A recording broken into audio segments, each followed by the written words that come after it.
Manya Shrimati Sudha Murthy ji. Thank you, sir, giving me an opportunity to talk today. I would like to congratulate Madam Nirmala ji giving consecutive 9th budget. As an Indian, I'm very happy. As a woman, I'm very proud about that. Sir, I want to take the a few things in the budget. She has given a lot of sanctions in the culture division, archaeology and culture, and development in that. I want to take the project Mausam forward.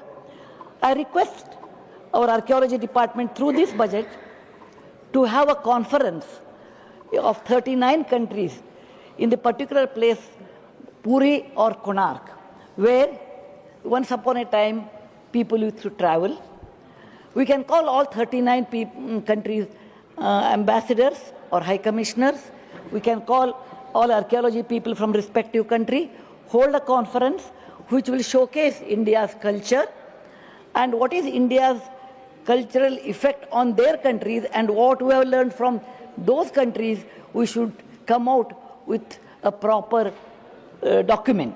This document should be used for research, to be introduced in college so that people should know what the trade routes were once upon a time and what we learned from that.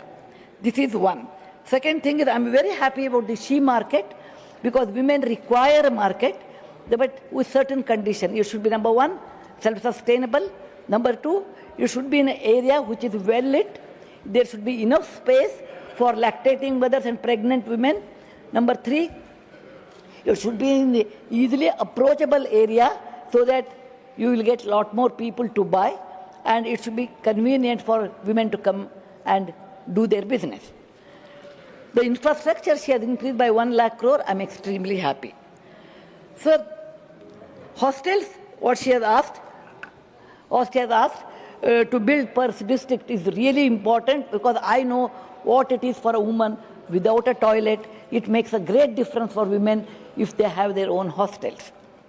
Most importantly, sir, I want to tell a story today how India has changed with a good budget, with a confidence budget, with a great leader, and this is a true incident. It is not a story as such. In 1979, sir, first time I traveled to America. It was my first travel by air and going to a different country. I got down in Boston, and there was a visa and custom officer. I was the last in the queue. They were winding up, and I stood in a queue, and when my turn came, they were tired probably. He asked me following questions. Number one, why have you come to this country? When are you returning? What's your husband's salary? How long you want to stay in this country? How much dollars do you have? Do you have the return ticket? It was a difficult question for a young girl of 28 years old, first time coming out of country. I answered all the questions and he checked my return ticket. Then I said, I want 6 months visa. Then he said, no, you will get only 3 months visa. He stamped it and he did not give any explanation. Neither I had the courage to ask why only 3 months. I went to the custom officers. He looked from top to bottom and told me, lady, what are you wearing this kind of a huge material? I said, it's called sari, sir. He said, is it? Then he said, you're from which country?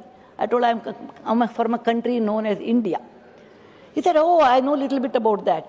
Do you have snakes on the road? I said, no, only in the field. Is your father Maharaja? I said, no, he's a doctor. He asked me, how can you speak good English? I said, we have many languages in India, but English is also taught to us. Then he asked me, why have you come over here? It's a developed country. I said, my husband is working, so I have come here. Then he said, everybody is a magician there? I said, no, sir, there are very few people, magicians are there. We go and see their play. It is like anyone else. He looked as if I am from a different planet and looked down upon me heavily and told me to go and check my bag thoroughly. There was nothing to bring because I was also not well off to take something. I came out, I was holding my passport, I felt very sad.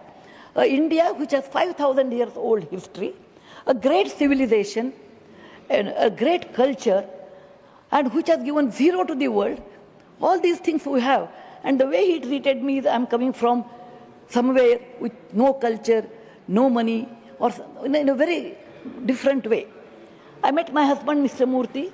It is not I'm telling my personal story, it is a story which gives me even today encouragement in life. And I told him why these people are treating us. He said, people who know history can appreciate history. A common man or Aam Aadmi will appreciate your performance. If you perform well, the world appreciates. If you don't perform, people will neglect even though you have a great history. He said, we are young. That time, both of us were young. What we can do in our lifetime? Let us give something back to our country. Work sincerely, perform well. That's all is in our hand. More than that, we too, simple people, ordinary people from ordinary families, will not be able to do more than that. But let us give our 100% to improve our country, whatever is possible. Many years passed, sir. So much water is flown over a period of time. Then, recently I went to America after many, many years. I was the last in the queue. I came from actually Cuba, I suppose. Somewhere from the South America I was coming. In my plane, I was the only lady wearing a sari. We sat in the plane. I came to the customs office. Sorry, visa. I thought again the same, what questions he will ask. Again, he was winding up. I was the last person in the queue. He looked at me and said, why have you come here? I said, I have to deliver a few lectures in America. He said, what are you? I said, I'm an author and a philanthropist. He said, oh, that's fair. That's nice. Then he stamped. He did not ask me any questions. He stamped. When he stamped, I said, 3 months. I said, no, sir, I don't want 3 months. I will be here only for a week. Why are you stamping for 3 months? He said, oh, jokingly said, oh, no problem. Ours is a great country. Welcome to America. See many more places. I was a little bit surprised. And when he was winding up, incidentally, he asked me, incidentally, ma'am, you're from which place? From India. I said, I'm from south of India by the name Karnataka, and that in Bangalore. He said, oh, you don't have to give explanation. Bangalore is famous for, it is the Silicon Valley of India. I know a lot of people from your country who are very good in software. They come from India and work here. So we are aware of Bangalore. And also joked, a day may come, we can use Bangalore as the verb Bangalored. And he left. Then I went to customs office. And I thought he will ask me, what have you brought? Because I came from South America. He might search. He looked at me and said, oh, lady, we don't have to search anything for you. And you can go. And he was winding up and he came, we walked together. He said, can I ask you some more questions? I said, please do ask. He said, I observed India has changed. India has become different. He told me, you Indians are very enterprising. Lot of people are, unicorns have developed in India. And they do come for business here. I said, yes. Then he said, you Indians are very hardworking. I have never seen someone hardworking like this. Because on Sunday you go to shop, all the shops are closed in America, but an Indian grocery shop is always opened. You are hardworking people. Number 3, you people help each other. You help each other a lot. Number 4, he said, on a lighter side, your food is excellent because you go to any place in America, you have an Indian restaurant and the Patel's Motel. Then he said, more than that, you are law-abiding people. You are good people. So by this time we know what is India. And then he told me, I know India's diaspora. I attend Diwali, Holi, and Gujarati is Navratri. Or they say, now, he knows his own accent. And your people are so large-hearted, they call everyone. India is something different, which we never knew. And many of my friends do come to India, particularly for dental surgery, because getting in America, dental surgery takes time, it's expensive. India is much cheaper. I came out with my passport holding, Ghar wohi, Angan wohi, Jane sab kuch naya naya. What is that made India great in the last 10-15 years? What is that which made India great? The same person And it is my experience, without any bias I'm telling you. It is what is that made India great? It is the, sir, stable government, stable finance budget, bold budget, a great leader.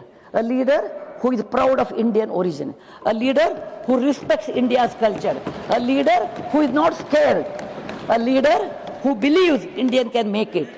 It's okay. My experience has taught me, sir. Comment, please. It is my own experience, without bias, I'm telling you.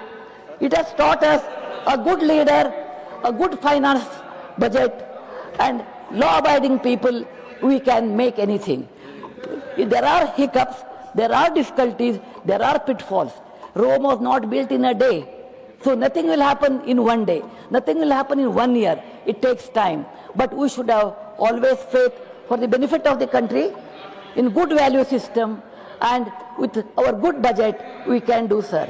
This is my unbiased opinion. I'm a nominated person. For me, truth and truth alone stands. Thank you very much, sir. Jai Hind, Vande Mataram.